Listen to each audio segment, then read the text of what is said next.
What's up mga broski? Anong balita sa inyo? Matagal din tayong di nakapag-upload. At eto na nga, i-upload natin today ang aking natitirang mini GT na binili ko sa Japan. So, binili ko to around March 2024, just this year. At nabili ko to sa Yodobashi Akiba sa may Tokyo, Japan. Sa Akihabara Station. Nagawan ko na rin ito ng content kasama nung BMW M4 at nung Nissan GT-R Nismo Realize. So check nyo na lang dun sa ating YouTube o kaya TikTok channel yung content. Anyway, 2,970 yen ko siya nabili. Around 0.38 yung conversion ng Philippine peso into yen during that time. So most probably nasa ranging ng 900 to 1,100 pesos to. Correct me if I'm wrong. Anyway, compute nyo na lang. 2,970 yen divided by 0.38 para makuha nyo yung exact amount kung magkano ko siya nabili sa Tokyo, Japan. So, ayun nga. Medyo mahirap hanapin itong model na ito.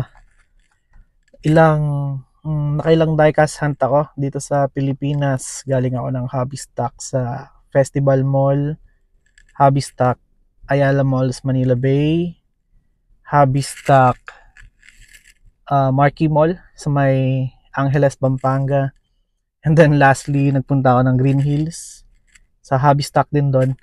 Wala sila nitong exact model na ito. Napanood ko kasi ito sa YouTube some time ago, pero foreigner yung nag-unbox, kaya yun, sabi ko sana meron din akong mahanap dito sa Pilipinas. Fortunately naman, nung nagpunta ako ng Japan, nakita ko ito. At the same time, may Calsonic ako nakita doon pero mali yung nadampot ko, kaya sayang. Anyway, that's our quick story time. Unbox na natin to.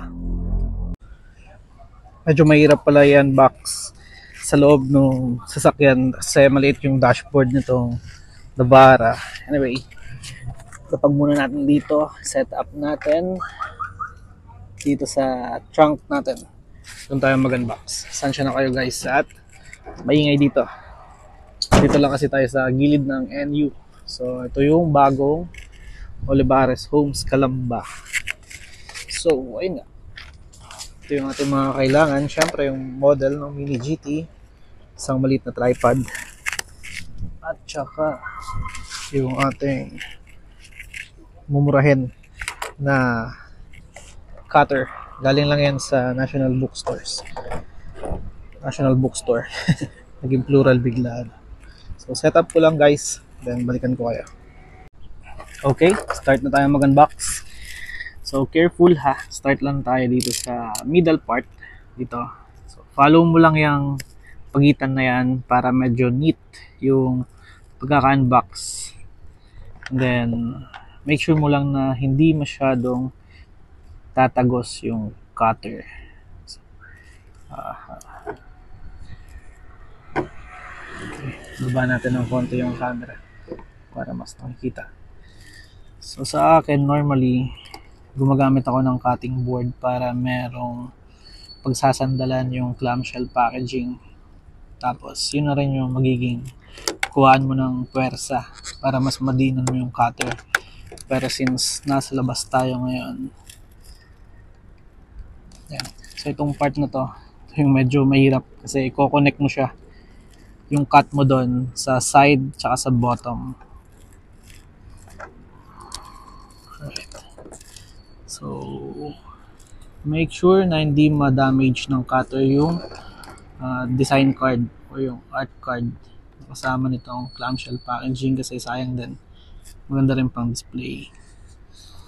Anyway, pasensya na kung medyo maingay yung ating background kasi outdoor tayo ngayon para maiba lang yung vibes.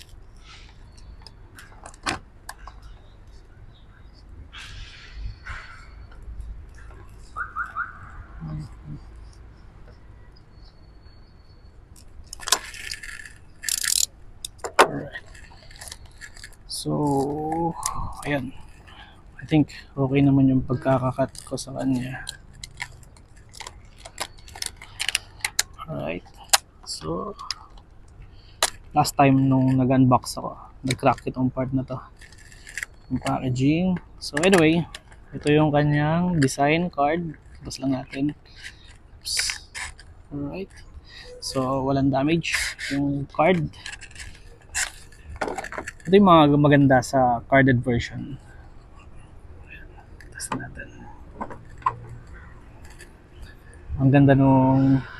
Guys, sorry na lobat yung aking mic sa part na ito. Kaya nawala na ng audio. Anyway, i-voice over ko na lang. As I was saying, ito yung maganda sa carded version kasi aside from meron ka ng box na kasama, which is regular naman sa Mini GT, meron pa siyang kasamang design card, which is yung hawak ko kanina, na meron pang design or yung picture ng ating model.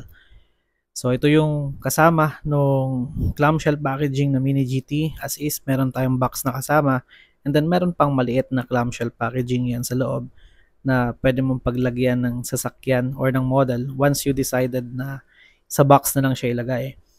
And then aside from that, meron pang another clamshell packaging kung saan nakalagay yung mismong model para ma-protect din yung ating diecast model. Ayun, sorry, nalaglag siya sa part na ito.